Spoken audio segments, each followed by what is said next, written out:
Estos somos y así nos proyectamos, aquí en tu programa, Entre Amigos y Conocidos. Está con nosotros Pablo Rosero Rivadeneira, él es el coordinador técnico del Centro Cultural Biblioteca Aurelio Espinosa Polit, y como habíamos anunciado, queríamos conversar con Pablo acerca de este templo tan patrimonial, tan querido para los riobambeños chimboracenses y también su patrimonio del Ecuador, de la Basílica del Corazón de Jesús. Pablo, sabemos que tú estuviste dentro de una comisión que estuvo conformada para posibilitar o dar viabilidad a la recuperación de las cúpulas. ¿Cómo estás? Buenos días. Hola Diego, muy buenos días. Muchas gracias por el espacio. Saludos a Ingrid también. Y sí, en el periodo del 2017 al 2018 yo trabajé mejor dicho, yo fui parte de un equipo que se conformó para lograr conseguir la restauración de la Basílica del Sagrado Corazón de Jesús. Este fue un proyecto en el cual participaron muchas personas y fue liderado por la Compañía de Jesús, por los padres jesuitas, y en el cual la Oficina de Desarrollo que tienen los jesuitas, que es una instancia que se encarga de la articulación, del trabajo social y cultural de la compañía en el Ecuador, también se apoyó a este proyecto. Pues como yo trabajaba para esta oficina en aquella época, pues fui parte también de esto, en lo cual se sumaron muchísimas voluntades y el objetivo se consiguió, que fue restaurar justamente las cúpulas de la Basílica del Sagrado Corazón de Jesús, en el cual pues intervino también un aporte del municipio de Riobamba y también la sociedad civil, que también apoyó para este fin. Oye, siempre cuando hablamos de este tipo de patrimonio religioso, a veces hay como ese sentimiento de decir, ¿y por qué yo tengo que apoyar a la restauración de un proyecto que es de unos sacerdotes, ¿no? ¿Y por qué me tendría que yo, si soy de otra confesión religiosa, yo no creo en las imágenes y no sé qué, y además que este patrimonio tan nuevo no me representa definitivamente? ¿Se encontraron con temas como estos, Pablo? Sí, hubo algunas veces ese tipo de temas, pero yo diría que de alguna manera no trascendieron tanto, afortunadamente. A ver, es verdad que existen estas posiciones, pero yo creo que a muchas personas les decíamos esto, ¿no? O sea, no es un tema de si yo creo en Dios o no creo en Dios, si yo soy católico o no soy católico. Es un tema patrimonial, un tema de memoria de la ciudad. Y entonces, al ser eso, ahí es cuando nos involucramos todos. Y más aún porque el sueño que se tiene con este proyecto es generar una ruta de turismo religioso, ¿no? A través no solo de la basílica, sino también de otros puntos icónicos de la ciudad de Riobamba. Entonces, por ejemplo, recuerdo que en alguna ocasión yo mismo en algún taller decíamos esto, ¿no? A lo mejor la persona que tiene, no sé, un hotel, digamos, cerca de este lugar, a lo mejor no le dice nada la historia, no le dice nada el patrimonio, no le dice nada el arte, pero a lo mejor sí le conviene, porque si hay visitantes, personas que llegan a conocer este lugar tan importante para la ciudad, y yo diría que no solo para la ciudad de Riobamba, sino para el país, y ya luego podremos hablar sobre por qué es esto. A ese tipo de personas, a los negocios comerciales les conviene pues que vayan personas, porque luego de estar en la Basílica del Sagrado Corazón necesitarán hospedarse, necesitarán comer, necesitarán acceder a otros servicios. Entonces es una cosa que trasciende el tema netamente artístico, netamente patrimonial, sino que es un proyecto, yo me atrevería a decir, un proyecto de ciudad para la reactivación económica, hoy en día tan necesaria luego de esta pandemia, ¿no? Entonces, nos parecía una forma interesante desde esa perspectiva de sumar actores que se contribuyen. Es decir, entonces yo puedo sumarme al proyecto, quizás no porque soy creyente o porque no soy creyente, eso pasa a un segundo plano, sino porque yo estoy interesado en la reactivación económica y entiendo que esto es parte de un patrimonio que se va a poner en valor y que por tanto ayuda también a mover la economía, a dinamizar la economía de la ciudad a través de, pues, de toda una cadena de valor, incluso hablábamos en algún momento, ¿no? Pablo, para quienes no conocen sobre el tema, ¿puedes explicarnos qué es la basílica? Bueno, la basílica es un templo patrimonial de la ciudad de Riobamba. Empezó como una iniciativa de los jesuitas en Riobamba a raíz de la consagración del Ecuador al corazón de Jesús. Esto sucedió en el año 1873 y 1874. En 1873 fue la consagración canónica y en 1874 fue, digamos, la consagración del Estado ecuatoriano al corazón de Jesús, con Gabriel García Moreno a la cabeza, que él pues estaba en su segundo mandato presidencial en aquel año. Entonces, pues, surgieron algunas iniciativas. Nos recordarán ustedes que aquí en Quito tenemos la Basílica del Voto Nacional, que muchos la conocemos. ¿Por qué se llama así? Porque justamente fue un voto, una promesa que hizo el país a través de su Congreso para ofrecer un homenaje a este hecho importante, ¿no?, de la consagración al corazón de Jesús. Entonces, lo que se acordó fue levantar un templo en Quito, quizás el mayor templo que hasta entonces se había levantado, lo cual duró 100 años, por ejemplo, la construcción de la Basílica de Quito, ¿no? Pero en Riobamba también hubo una iniciativa paralela, ¿no? Y era levantar también a los pies del Chimborazo, ¿no?, que es además pues un emblema para todos los ecuatorianos, está incluso en el escudo nacional. También ahí en Riobamba, lugar donde se dio la primera constituyente, donde han ocurrido muchos hechos históricos importantes, también levantar un templo como homenaje al corazón de Jesús. Entonces, en 1883 se coloca la primera piedra de este templo. Avanzan los trabajos y unos 10 años más tarde se paralizan por dificultades económicas, justamente. Se paralizan durante un tiempo prolongado. Luego se retoman. Es interesante también esto, ¿no? Se retoman los trabajos ya en el contexto de la revolución liberal. Entonces, no deja de ser interesante, ¿no?, que los trabajos en ese contexto político tan adverso, los trabajos se aceleran y concluyen, o bueno, corrijo, no diríamos que concluyen. La basílica se inaugura en 1915, pero ¿por qué digo que no concluyen los trabajos? Porque faltaba mucho por terminar. Por ejemplo, algo que nunca terminó en la basílica fue las torres. Existía un proyecto para rematar con 2 torres el frontispicio de la basílica, y eso nunca sucedió, ¿no? Se pensaba colocar en estas torres las campanas. Es una iglesia que no tiene campanario. Esa es otra de las particularidades. Y ya en el interior del templo faltaban muchas cosas. Faltaba mobiliario, faltaba altares, faltaba objetos para el culto.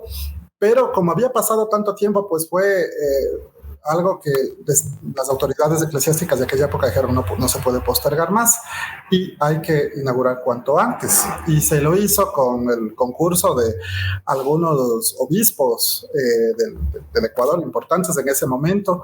Entre ellos, uno de los obispos asistentes fue el obispo de Ibarra de aquel momento, Ulpiano Pérez Quiñones. El otro obispo que asistió fue Carlos María de la Torre, y lamentablemente González Suárez, el gran González Suárez, había comprometido su presencia para este importante acto, pero a último momento, por un quebranto de salud, él no pudo asistir. Entonces, esto ocurrió el 9 de junio de 1915, es la fecha en la que se inaugura este templo maravilloso. Y también otro dato interesante es que el frente de la basílica, lo que hoy es el Parque Libertad, me parece que se llama en Riobamba, y ustedes, riobambeños, corrigen si yo, que no soy de Riobamba, digo algo que no es apropiado. Este espacio del Parque Libertad no era parque, me parece que estaba ocupado por alguna propiedad que se expropia, se logra expropiar para tener un parque, un espacio libre delante de la basílica y poder admirar el conjunto arquitectónico. Además de esto, la basílica, si me das un segundo para terminar la idea nomás, tiene una particularidad que es muy importante y que no quiero dejar pasar por alto, y es que si tú te fijas en la planta de la basílica, no es como un templo, como estamos acostumbrados nosotros sobre el templo. Normalmente los templos tienen una forma de cruz, ¿no? Es decir, los que son de una sola nave son rectangulares y a la altura del altar mayor tienen una prolongación, o si tú ves desde el aire tienen una forma de una cruz. Pero si nosotros, y lo podemos hacer, ¿no? Con Google Maps es muy fácil, puedes ver desde el aire la basílica, tiene una planta octogonal. Es decir, forma un octógono su planta. Y cuando tú ingresas, tú estás en un espacio como cuasi circular, digamos. O sea, tú te fijas y tiene ocho lados, ¿no? Entonces, y en el centro está, digamos, la nave principal y las naves laterales están como al ruedo. Entonces, eso yo no lo he visto en otro templo aquí en el Ecuador. No sé si quizás exista otro templo con esas características, pero esas características no son casuales. Quien realizó los planos, un hermano jesuita, Román Lecanda, se inspiró en la Basílica de San Ignacio de Loyola, en el País Vasco, en Azpeitia, que es la tierra natal, la ciudad natal de San Ignacio. Entonces, la Basílica de Loyola tiene esta planta octogonal. Y si tú buscas la Basílica de Loyola y la comparas con la Basílica de Riobamba, el parecido es muy grande. O sea, la arquitectura, la forma y otros detalles son muy parecidos, salvando, desde luego, las diferencias. Pablo, cuéntanos acerca de, no sé si podemos hablar de daños estructurales, ¿no? Por eso se hizo necesario, pues, la restauración de las cúpulas, y ahora también vemos que hay daños dentro, ¿no? Cuéntanos un poco qué tipo de daños se han ido apareciendo con el tiempo en la basílica. Claro. Lo que sucede, mira, ahí tenemos, por ejemplo, un caso, ¿no? de efectos por la filtración del agua, por ejemplo, ¿no? Que esta pintura mural, que es bellísima, se ha deteriorado significativamente. Yo sospecho que el momento en que se construye la basílica, los materiales utilizados dentro de esta premura, ¿no? De concluir este proyecto arquitectónico, quizás los materiales no fueron los mejores, ¿no? Entonces, con el pasar del tiempo hubo estos problemas de fluctuación, de deterioro, incluso, no sé si ustedes se acuerdan, antes de esta campaña el problema era que tú a lo lejos incluso era ya notorio las fisuras que tenía la basílica en sus cúpulas, sobre todo en la cúpula central. Valga decir, frente a esto, Diego o Ingrid, que cuando se levanta la basílica al padre jesuita, que era el arquitecto constructor, que era un padre que es muy importante, luego si quieres hablamos un poquito de él, Manuel Guzmán, le decían un poco que era imposible lo que él estaba planteando, o sea, levantar como esta cúpula central, fastuosa, maravillosa, por el peso que iba a tener, ¿no? Y él decía, no, entonces, si no estoy mal, la cúpula central se levanta con una mezcla, una parte de ladrillo y otra parte de piedra pómez, ¿no? Entonces, para evitar, pero justamente quizás estos materiales, yo no soy arquitecto, ahí los arquitectos tendrán la palabra, afectó a lo largo del tiempo la Basílica del Sagrado Corazón. Miren, ahí vemos algunos deterioros considerables, ¿no? Porque con el pasar del tiempo, hay una particularidad también, que en algún momento fuimos con una persona experta, un arquitecto de la Universidad Católica de Quito, y él nos decía que parece ser que en esta zona de Riobamba hay como un pequeño asentamiento del suelo también, en toda esta zona, no solamente de la basílica, sino toda. Entonces, y él me indicaba, ¿no? Me decía, mire, así en algunos edificios, mire aquí, hay unas fisuras que son casi imperceptibles, pero se veía que hay un pequeño asentamiento, que es normal, ¿no? Tampoco vamos a asombrarnos de eso, ¿no? O sea, Pablo, paso del tiempo es lógico que se produzcan estas cosas en los edificios.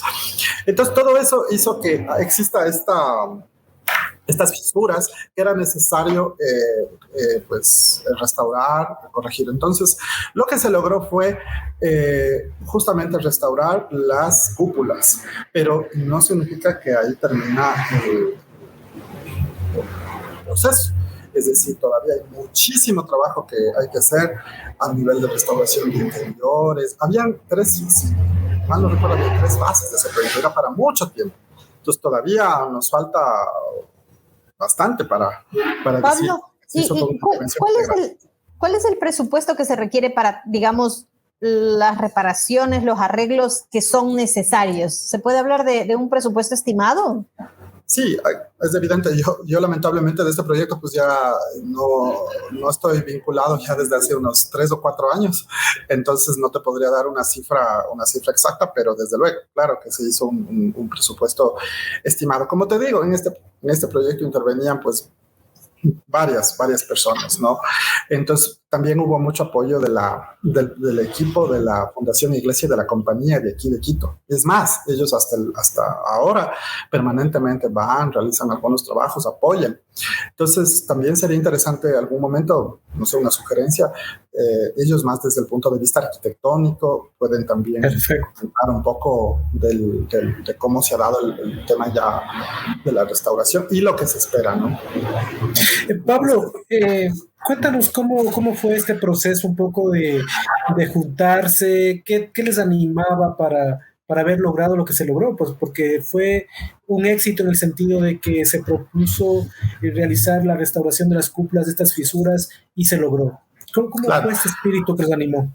Bueno, todo empezó pues por un aporte que la municipalidad de Riobamba estaba dispuesta a entregar para este fin. Y claro, ustedes lo saben, todo proyecto pues necesita una contraparte, ¿no es cierto? Entonces, lo que necesitábamos levantar era la contraparte de este proyecto. Entonces, con esta finalidad se hizo una campaña. Los jesuitas tienen una campaña permanente que se llama Invitados a Colaborar, ¿no? Que comprende diferentes frentes, sobre todo sociales, ¿no? Es una campaña que está activa y que tiene varias campañas. Es un proyecto realmente a largo plazo, ¿no? Con el cual se trata de movilizar a la sociedad en diferentes causas. Entonces, nosotros teníamos un lema, me acuerdo, en esa época cuando yo trabajaba en la oficina de desarrollo, y era que nos une la tradición, nos mueve Riobamba. No me acuerdo ahorita exactamente, pero más o menos esa era la idea, ¿no? Es decir, cómo hacer de esto, de un ícono de la ciudad, de un ícono de la historia de Riobamba, hacer un elemento también aglutinador, que aglutine a la sociedad, ¿no? Con una causa común. Solíamos decir algo muy importante: no se trata de reconstruir muros o de levantar una estructura que está deteriorada. Se trata de recuperar la memoria, se trata de recuperar el patrimonio de la ciudad, que es muy importante. Y se trata también, lo que ya decía antes, ¿no?, de reactivarse económicamente. Entonces, las personas, pues, yo creo que ese fue quizás el éxito de esa campaña, ¿no?, de movilizar a la gente y decirle, no se trata de un tema religioso, si no se trata de un proyecto que conviene a la ciudad, ¿no?, que es importante para la ciudad. Y creo que ese espíritu fue el que permitió justamente que la campaña sea exitosa y que el objetivo se consiga. Pablo, tú que estás involucrado en el aspecto cultural, y tú decías ya se puede hacer un tema de un recorrido, de una ruta, pero muchas veces hay la queja, y como periodista he palpado esto, he escuchado, de que muchas veces no está integrada mucho la iglesia para, por ejemplo, abrir los templos cuando sean necesarios. En Quito hay experiencias, ¿no?, que son exitosas, ¿no? ¿Cómo hacer para resolver ese tema, para realmente ir a dar un paso hacia la vinculación efectiva del tema turístico con la organización religiosa y obviamente el cuidado que deben tener estos espacios patrimoniales, ¿no? Justamente dentro de esta suma de voluntades, que no estoy hablando de lo económico, no me compete hablar de lo económico, sino de la suma de voluntades, se incluye también esto, ¿no? Es decir, por ejemplo, lo mínimo que necesitamos es que la iglesia abra las puertas de los templos. O sea, los templos tienen que estar abiertos, no sacamos nada, digamos, y no hablo exactamente de la basílica, ¿no?, sino que hablo en general. Mira, yo soy de una ciudad muy parecida a Riobamba, que es Ibarra, ¿no? Y a mí me da pena, ¿no? A veces yo, cuando puedo ir a Ibarra, voy, quiero, no sé, mostrarles, qué sé yo, a mis sobrinos la riqueza patrimonial que tiene mi ciudad, y te encuentras con una iglesia cerrada, ¿no? Entonces, esos paradigmas yo creo pues que es importante irlos superando, ¿no? Entonces, dentro de este espíritu de sumar voluntades, aportarlas, es decir, a ver, nosotros vamos a tener... Ahora, claro, eso también atraviesa por problemas prácticos, ¿no? Porque para tú abrir un templo necesitas una persona o varias, un equipo de personas que puedan estar ahí monitoreando, que no pase nada, la seguridad y todo eso, ¿no? Entonces, como hemos hablado en otras ocasiones, Diego, en el tema patrimonial a veces hay una idea un tanto, ¿cómo podré decir? Un tanto equívoca, ¿no? Que se piensa que todo lo patrimonial es gratuito. No, como que no cuesta nada, como que solo es una cuestión de buena voluntad. Y detrás de eso está un tema muy importante. O sea, ¿cuánto cuestan los trabajos de restauración? ¿Cuánto cuesta restaurar una obra de arte? ¿Cuánto cuesta restaurar un libro, restaurar una pintura, restaurar un espacio, ponerlo en valor? Eso tiene sus costos. Entonces, lo importante aquí es que debemos tener mucho ingenio, mucha creatividad para desarrollar proyectos que permitan poner en valor esto. ¿Cómo se logra eso? Justamente sumando voluntades desde diferentes frentes. Pero da la experiencia de que es posible, ¿no, Pablo? Sí, por ejemplo, mira, aquí en Quito, perdón, me faltaba esa parte de tu pregunta. Tú hacías referencia a la iglesia de la compañía aquí, o no a la iglesia, sino a experiencias exitosas. Yo más bien cito una experiencia exitosa, la iglesia de la Compañía de Jesús aquí en Quito.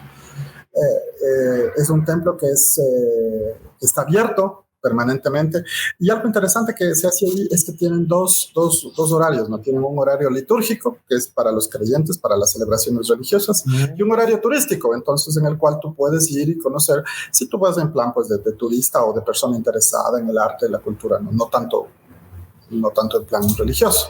Entonces ahí este horario diferenciado creo que es, por ejemplo, un tema clave, ¿no? O sea, porque también, o sea, creo que hay que tener respeto, ¿no? Pues, o sea, se ve feo el momento de una celebración religiosa que una persona esté entrando, mirando los cuadros, o sea, en otra dinámica. Entonces, eso se logra salvar teniendo un horario diferenciado, ¿no? Que permita que tanto las personas creyentes, porque además no dejan de ser templos, eso es lo importante. Si tú vas, por ejemplo, a otros países, ¿no? Tú conoces iglesias famosas, a lo mejor ya no son templos, son museos o tienen otras finalidades. En Europa, por ejemplo, muchos templos de ahora cumplen otras funciones, ¿no? Ya no son para lo que fueron hechos.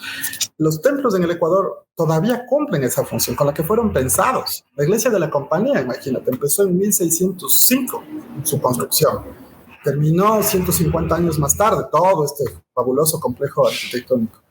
Y desde entonces, o durante todo ese tiempo y hasta hoy, no ha perdido su carácter de ser un templo, un lugar de fe, un lugar de oración. Entonces eso también tiene su importancia y su valor. La basílica lo mismo. La basílica tiene más de 100 años de vida en Riobamba, y también todavía cumple su función para la cual fue pensada. Entonces puede cumplir estas otras funciones, ¿no? de ser un centro de cultura, un centro de arte, pero me parece algo maravilloso que estos edificios patrimoniales todavía cumplan la función para la cual fueron creados. Entonces, te queremos agradecer. Sí, solo quiero terminar con esta idea muy en dos líneas.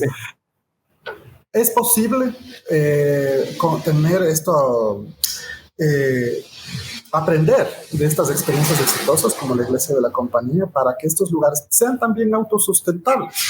Y como te digo, es algo que nos conviene a todos, o sea, no solamente es un tema de conservar por conservar, sino es un tema que conviene a la ciudad, conviene para que se dinamice el turismo, se dinamice la investigación histórica, se dinamice la cultura, en pocas palabras. Entonces, desde esa mirada es donde nosotros debemos entender este tema patrimonial. Con eso me quedo. Muchas gracias a Pablo Rosero por esta experiencia. Siempre. Nosotros le agradecemos mucho, pero le comprometemos siempre para que nos acompañe para seguir profundizando este tema, porque para hablar de historia y de temas como la basílica, pues nos queda corto el tiempo siempre. Así es, sin duda alguna. Muchas gracias. Chao. Hasta pronto. Chao. Hasta pronto, gracias. Y